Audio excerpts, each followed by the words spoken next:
Hello guys, कल मैंने एक पोल डाला था जिसमें मैंने आपसे क्वेश्चन किया था कि मेरी जो नेक्स्ट वीडियो है वो किस टॉपिक पे होनी चाहिए। तो मैंने दो ऑप्शन दिए थे कि एक तो कि एमएससी के बाद कैरियर अपॉर्चुनिटी क्या है या फिर मैं एमएससी का सिलेबस कंटिन्यू करूं। तो आप लोगों ने 83% ने, जैसे कि आप यहाँ देख पा रहे होंगे, 83% लोगों ने मुझे बताया कि मेरा जो नेक्स्ट वीडियो है वो होना चाहिए कैरियर अपॉर्चुनिटी आफ्टर एमएससी। तो आपके लिए तैयार है वीडियो, तो देखिए।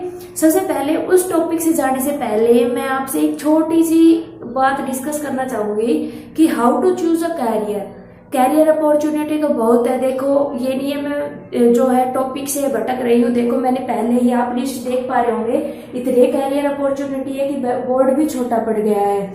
ठीक है, तो मैंने जब लिस्ट बनाई तो कम से कम 9 या 10 पेज की लिस्ट बन गई थी कैरियर अपॉर्चुनिटी की, जिनमें से मैंने मेन यहाँ पे लिखे हैं। ठीक है, तो उससे पहले मैं डिस्कस करना चाहूंगी कि आप क्या कैरियर सही चूज कर रहे हैं। तो देखो, मैं आपसे एक छोटी सी रिक्वेस्ट करना चाहूंगी कि ऐसी फील्ड में ना जाएं कि आप मतलब कि कहीं जाना कहीं चाहते हैं और कहीं भटक कर रहे हैं, तो ऐसा उससे कुछ नहीं होगा। तो ऐसा क्या होता है, देखो कैसे पता चलता है कि हमारा कैरियर क्या है। अभी यहाँ देखो, जैसे ही हमें पता लगाना है कि हमें जो है हमारा कैरियर हम कैसे चूज करें, तो हमारा कैरियर हमें वही चूज करना चाहिए जहां पर हमारी कंसंट्रेशन, माइंड की जो कंसंट्रेशन है वो 100% हो। कंसंट्रेशन नहीं समझ में आ रहा आपके, तो मैं आपसे बताती हूँ। देखो, कंसंट्रेशन का मतलब क्या है।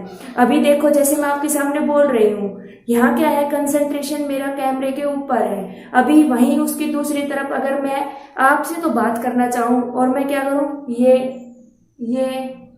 इधर देख के ऐसे बोलूँ मैं आपको, तो क्या आप मेरी बातें सुनना चाहोगे? बिल्कुल भी नहीं। क्योंकि जब तक मेरी कंसंट्रेशन नहीं है, जो टॉपिक मैं बोल रही हूँ, मैंने कोई स्क्रिप्ट तैयार नहीं की है, लेकिन इतना है कि जब मैं कैमरे के सामने खड़ी हो गई तो मेरा 100% कंसंट्रेशन क्या होता है, कैमरे के ऊपर। तो वही मैं चीज आपको समझाना चाह रही हूँ कि भाई आप अपना कैरियर ऐसे चूज करो जहां आपका कंसंट्रेशन हो। कंसंट्रेशन में भी दो चीजें होती हैं। एक तो क्या होता है कि कंसंट्रेशन एक किसी टॉपिक पे हम नहीं भी लगाना चाहे तो लग जाता है अपने आप। इसका एग्जांपल जैसे देखिए, हम लोग गेम खेलते हैं, लूडो गेम खेलते हैं या फिर कोई मूवी वगैरह देखते हैं, तो उसमें क्या हो रहा है, जैसे हम देखना चाह रहे हैं, हमारा 100% कंसंट्रेशन वही हो जाता है। तो हम जैसे गेम खेल रहे हैं, घर वाले आके कहते हैं भाई रोटी खा ले रहे, कौन नहीं ध्यान। फिर क्या होता है, कैसे ध्यान जाता है, जब जूते चप्पल आते हैं ना गाल पे, तब आपका ध्यान जाता है। अच्छा, आप कुछ कह रहे थे अम्मा, बोले रोटी खाने के लिए कह रही थी। तो वो क्या था, वो आपका कंसंट्रेशन था जो आपका ऑटोमेटिक वहां पे लग गया। क्यों? क्योंकि आपका उसमें गेम में इंटरेस्ट था, पबजी वगैरह में। ठीक है, अभी दूसरी तरफ क्या होता है कि एजुकेशन, पढ़ाई में किसी का इंटरेस्ट नहीं होता है, 99.9% किसी का इंटरेस्ट नहीं होता है। तो वहां क्या होता है भाई कि आप ऐसा देखो, हार्डवर्क से कुछ नहीं होता। हार्डवर्क सबसे ज्यादा कौन करता है, जो ये रिक्शा वगैरह चलाते हैं भाई, ये सबसे ज्यादा हार्डवर्क करते हैं। तो क्या ये इनके पास मनी है? नहीं है। तो क्या होता है, हार्डवर्क कुछ नहीं होता, स्मार्ट वर्क आज के दिन काम करता है। तो आप क्या करो भाई, ऐसी फील्ड चूज करो जो आपका कंसंट्रेशन हो। तो देखिए, आपने क्या करना है, जहां जिस चीज में आपका इंटरेस्ट नहीं है, पढ़ाई में इंटरेस्ट नहीं है, लेकिन उसके बाद भी अगर आप वहां कंसंट्रेशन जो है, इंटरेस्ट ना होने के बाद भी अगर आप वहां कंसंट्रेशन कर पा रहे हैं, ठीक है, तो वो आपके लिए एक फील्ड है। क्या हो रहा है, जैसे देखिए आप, क्या होता है कि कोई एक पेज है तो कोई बच्चा उसे आधे घंटे में याद कर लेता, कोई 2 घंटे में, कोई 3 घंटे में, कोई 4 घंटे में। तो यहाँ से हमारी क्या हो रही है, कंसंट्रेशन पावर का पता चल रहा है।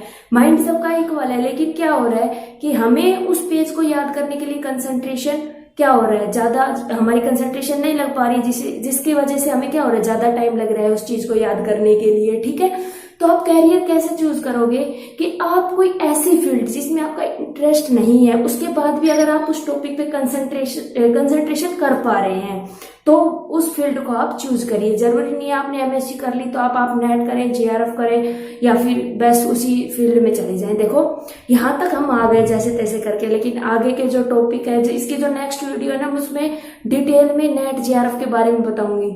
तो उसमें भाई देखो, अगर आपकी कंसंट्रेशन पावर नहीं है तो प्लीज इस फील्ड में कुछ, कोई बात नहीं है, हमें अपने आप से सच बोलना है। हमें खुद को पता है कि क्या हमारा मैथ अच्छा है, क्या हमारे बेसिक क्लियर है, क्या हमारे जो भी है। आप खुद से सच बोलो, खुद से सच बोलोगे, घर वालों से जाके सच बोल दो। देखो, क्या हो रहा है, आप किसी कोचिंग को ज्वाइन करोगे, ठीक है, वहां पे आप 50-60 हजार कोचिंग वालों को दे दोगे, 1-1.5 साल आप तैयारी करोगे, तो उसमें क्या होगा, आप खाना पीना रहना सहना 1-1.5 लाख वैसे, तो घर वालों के 3-4 लाख रुपए खर्च करने से अच्छा है आप उस काम में लगाइए ना जिसमें आपका इंटरेस्ट है, ताकि क्या होगा कि एटलीस्ट आपके मन को संतुष्टि मिल जाएगी कि हमने वो काम किया जो हम करना चाहते थे। ठीक है, तो अपना कैरियर भाई सोच समझ के चूज करना।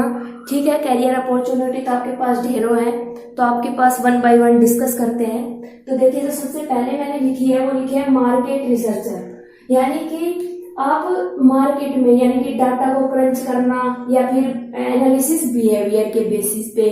ठीक है, ये मेरे को कोई खास नहीं लगी लेकिन मैंने लिख दी। उसके बाद क्या हो रहा है, इन्वेस्टमेंट एनालिसिस। क्या हो रहा है, जैसे कि हम कोई बैंक में, स्टॉक मार्केट में या बड़ी बड़ी जगह पे, तो हमारा जो इन्वेस्ट करने का तरीका, आज के दिन क्या हो रहा है, देखो जब हम ऐसे कर लेते हैं तो हमारा जो माइंड है ना वो एकदम शार्प हो जाता है। ठीक है, हम चीजों को लॉजिकली सोचने लगते हैं। अभी देखो, जब हम 2nd क्लास में थे तो हमें वो डिवीजन, मल्टीप्लिकेशन, एडिशन, सब्ट्रैक्शन करना एक बहुत बड़ी बात लगती थी। जब हम थोड़े बड़े हुए, हमें ट्रिग्नोमेट्री बहुत ऐसी लग रही थी, पता नहीं sine theta, tan theta, cot theta क्या है ये। ठीक है, लेकिन अब धीरे धीरे जैसे जैसे हम आ रहे हैं ना, तो हमें वो जो लोअर क्लासेस की चीजें हैं वो समझ में आने लगी है। हमारे क्या हो रहा है, कॉन्सेप्ट क्लियर होते जा रहे हैं। तो क्या हो रहा है, जैसे जैसे हम एजुकेशन ज्यादा लेते जा रहे हैं, वैसे वैसे हमारा जो माइंड है वो शार्प होता जा रहा है। हम लॉजिकली चीजों को सोचना स्टार्ट कर पा रहे हैं। तो वही है कि तब जब हम इस बेस पे आ जाते हैं तो लोग हमें क्या करते हैं, फिर हायर करना चाहते हैं, क्योंकि उस टाइम हमारा जो माइंड है वो शार्प हो जाता है और जो लोग बाग हैं वो हमसे पता करवाना चाहते हैं कि भाई हम इन्वेस्ट कर रहे हैं तो कहाँ करें, ये प्रोसेस सही है या नहीं है, क्या मैं यहाँ सही जगह काम कर पाऊंगा या नहीं कर पाऊंगा। तो उन सब के लिए हम लोग क्या करते हैं, उन लोगों को जो है हमारी जरूरत होती है। अभी देखो, गवर्नमेंट जॉब, आप गवर्नमेंट जॉब के लिए अप्लाई कर लो, UPSC, SSC, state PCS, Indian defence service, public sector bank, IPSC, bank officer, ये तो आपको सबको पता ही होगा। ठीक है, तो आप गवर्नमेंट जॉब में जा सकते हैं। गवर्नमेंट इंस्टीट्यूट का मतलब होता है कि जहां पर प्राइवेट और गवर्नमेंट मिलके काम करते हैं, जैसे कि या तो 50% या 50% से ज्यादा जो शेयर है वो गवर्नमेंट का हो, तो उस चीज को क्या कहते हैं, गवर्नमेंट इंस्टीट्यूट के अंदर आती है। ठीक है, मेरे को भाई इतना जीके का क्लियर नहीं है, लेकिन मैंने आप लोगों के लिए 2-3 दिन जो है पढ़ा है ये सब कुछ। ठीक है, तो उसके बाद ही मैं बढ़ा रही हूँ। तो जैसे गवर्नमेंट इंस्टीट्यूट के अंदर क्या होता है, बीएसएनएल, एनटीपीसी, इसरो में भी आप जा सकते हैं। उसके लिए आपको बीएससी में 65% मार्क्स होने चाहिए। एक टेस्ट होता है तो उसको क्लियर करके आप जा सकते हैं। आप कोई प्राइवेट सेक्टर ऑर्गेनाइजेशन, ये बहुत मेन है। आजकल सब क्या हो रहा है, प्राइवेट चीजों के पीछे भाग रहे हैं। प्राइवेट सेक्टर भले तो प्राइवेट स्कूल्स, देखो आजकल ये नहीं है प्राइवेट स्कूल में पैसे नहीं है, बहुत पैसे है। हमारे यहाँ रेवाड़ी में एक स्कूल है जिसमें एक टीचर को, फिजिक्स का टीचर है जिसकी 1.5 लाख की सैलरी है, लेकिन वो फिर ऐसे नहीं देते हैं, उसमें हमारा दम होना चाहिए। तो क्या हो रहा है, उनके लिए जो चीजें हैं वो 12th तक पढ़ाते हैं, लेकिन 1.5 लाख सैलरी है, 2 लाख सैलरी है। ठीक है, बड़े बड़े आकाश इंस्टीट्यूट, कोटा वगैरह में चले जाओ आप, इतनी सैलरी है और आप जितना मांग लोगे ना उतना देंगे, लेकिन उसके लिए थोड़ी मेहनत करनी पड़ेगी, बेसिक क्लियर करने पड़ेंगे। अभी क्या हो रहा है, ऐसा नहीं है हमें कुछ नहीं आता है, ये नहीं सोचना है।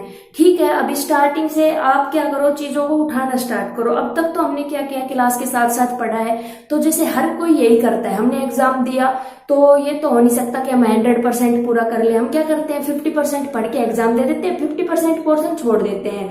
तो जो हमने 50% पढ़ लिया है वो तो हमें आता है, लेकिन 50% हमें नहीं आता, तो हम क्या सोचते हैं, हमने तो भाई कुछ नहीं पढ़ा, हम तो ऐसे ही पास होके आ गए। ऐसा नहीं है। अब क्या करना है, जो हमने 50% पिछले क्लासेस में छोड़ा है, लोअर क्लासेस में, उसको दोबारा से उठा के उस 50% को कवर करना है, तो हम भी एक दिन 100% हो जाएंगे।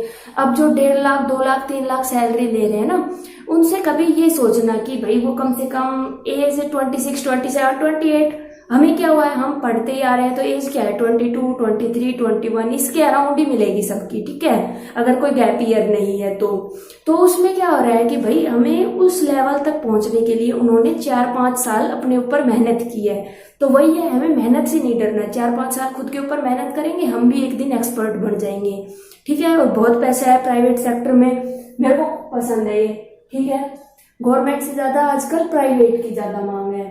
अब गो फॉर रिसर्च यही है कि आप नेट जेआरएफ करें, जेआरएफ के बाद आप पीएचडी वगैरह में तो स्कॉलर वगैरह की वही है। तो इसके बारे में मैं एक डिटेल वीडियो बनाऊंगी जो कि इसमें कवर नहीं हो पाएगा, जिसमें सिर्फ मैं आपको नेट जेआरएफ के बारे में डिटेल में बताऊंगी। सिलेबस क्या है, बुक कौन कौन सी पढ़नी है, आपको कहाँ मटेरियल मिल सकता है, तो वो सब कुछ मैं आपको नेक्स्ट वीडियो में बताऊंगी, ठीक है। अभी क्या है, आप मिलिट्री ज्वाइन कर सकते हो, आप ऑनलाइन ट्यूटर जैसे कि ऑनलाइन आप बच्चों को पढ़ा सकते हो। क्या हो रहा है, जैसे आप कहीं होम ट्यूशन देने जाते हो तो उसमें क्या हो रहा है कि आपको रुपए भी कम मिल रहे हैं, और दूसरा आप 1 घंटा जा रहे हो 1 घंटा आ रहे हो तो आपका टाइम 2 घंटे खराब हो रहे हैं। इससे अच्छा तो आप ऑनलाइन पढ़ाइए। ऑनलाइन के लिए एक फोटो स्टडी अपवर्क करके 2-3 गोटिट का नाम फोटो स्टडी रख दिया, तो 2-3 साइट ऐसी है यूएस की है जिसमें नॉर्मल सा टेस्ट होता है, तो उसके बारे में उसमें आप करके और उससे आप खूब पैसे कमा सकते हो। तो आप 1-2 घंटे जा रहे हैं तो मैं सजेस्ट करूंगी, अगर आप स्टूडेंट हैं ना तो अभी आप पढ़ाई पे ध्यान दीजिए, ये सब होता रहेगा। लेकिन आजकल ऑनलाइन पैसा कमाना बहुत ही आसान भी नहीं कह सकते, मेहनत मांगता है, ठीक है। थोड़ी सी मेहनत, थोड़ा सा डेडिकेशन अगर आप उसमें लगा देते हैं तो आप ऑनलाइन पैसा कमाना कोई मुश्किल काम नहीं है, पैसा आप कहीं से भी कमा सकते हैं, बस उसके लिए आपको मेहनत करनी पड़ेगी। उसके बाद एक्सटर्नल ऑडिटर बोले तो जैसे कि कोई काम कर रहा है, जैसे मान लीजिए मेरा यूट्यूब चैनल है तो इसके लिए मुझे थंबनेल, टाइटल, टैग, डिस्क्रिप्शन वगैरह जो भी लिखना होता है, तो अभी देखिए छोटा चैनल है, ठीक है, लेकिन अगर यही बड़े लेवल पे हो जाता है तो क्या हो रहा है कि मुझे कंटेंट ज्यादा देना पड़ेगा, तो मुझे ये सब करने के लिए क्या करना पड़ेगा, अपने पास क्या होगा, हायर करने पड़ेंगे। हायर करने के लिए क्या होगा, मैं उनको रुपए दूंगी, तो वही क्या हो रहा है, एक्सटर्नल ऑडिटर, ठीक है। आप किसी भी जगह जाके, साइट है काफी बड़ी बड़ी, उन पे जाके आप अप्लाई कर सकते हो, वहां पे आप बैठ के आराम से बना दीजिए उनके, वो आपको रुपए देंगे। उसके बाद इंफॉर्मेशन साइंटिस्ट, आप कोई इंफॉर्मेशन ले सकते हैं। कॉलेज प्रोफेसर, वही बता दिया मैंने, ये नेट जेआरएफ के बाद पॉइंट आएगा तो वही कवर कर दूंगी मैं इसको। जूनियर रिसर्च साइंटिस्ट, ये भी उसी के अंडर आता है, उसी में। मार्केट रिसर्चर, ठीक है, तो ये भी मेन पॉइंट है। सीनियर मैनेजर, आप कंपनी में जितना ज्यादा पढ़ेंगे वो तो आपको पता है, अगर आप 12th के बेस में किसी कंपनी को ज्वाइन करते हैं तो आपकी सैलरी क्या होगी, 8-9, फिर आप बीएससी कर लेते हैं 13-14, फिर आप अगर और हाई जाते हैं तो फिर भाई आपकी सैलरी है ही, आप जितना मांगोगे उतने देंगे वो आपको, ठीक है। और उसके बाद अकाउंटेंट बन सकते हैं, रिसर्च एसोसिएट, कंप्यूटर प्रोग्रामर क्या होता है, कोडिंग वगैरह, जैसे कि जो गूगल है वो कैसे काम कर रहा है, क्या कोड है उसके पीछे का क्या कॉन्सेप्ट है, तो ठीक है। ये कोडिंग वगैरह की अगर हो, जैसे मैथ विद कंप्यूटर साइंस किया आपने, तो जो कोडिंग वगैरह की नॉलेज है, प्रोग्रामिंग की नॉलेज है, तो अगर आपके पास है, कंप्यूटर का कोर्स कर रखे आपने, तो आप कंप्यूटर प्रोग्रामर बन जाइए। उसके बाद मैथमेटिशियन बन सकते हैं, स्टैट से किया है तो स्टैटिस्टिशियन बन सकते हैं, इन्वेस्टमेंट मैनेजर बन सकते हैं। कैरियर ऑप्शन इन एब्रोड, ये मैं नेट जेआरएफ वाले में भी करूंगी कवर, थोड़ा यहाँ पे बता सकती हूँ कि आप एमएससी के बाद क्या हो रहा है, जरूरी नहीं है यहीं से स्टडी करें, आप बाहर देश से भी स्टडी कर सकते हैं। तो ये कुछ 25 पॉइंट मैंने कवर किए हैं भाई, लेकिन इन सबसे मेन जो टॉपिक था मेरा वो था कि आप कैरियर कैसे चूज करें, तो सोच समझ के अपनी एक फील्ड तैयार करें। मैं फिर से रिक्वेस्ट कर रही हूँ, उसी फील्ड में जाइए जहां आपका इंटरेस्ट है।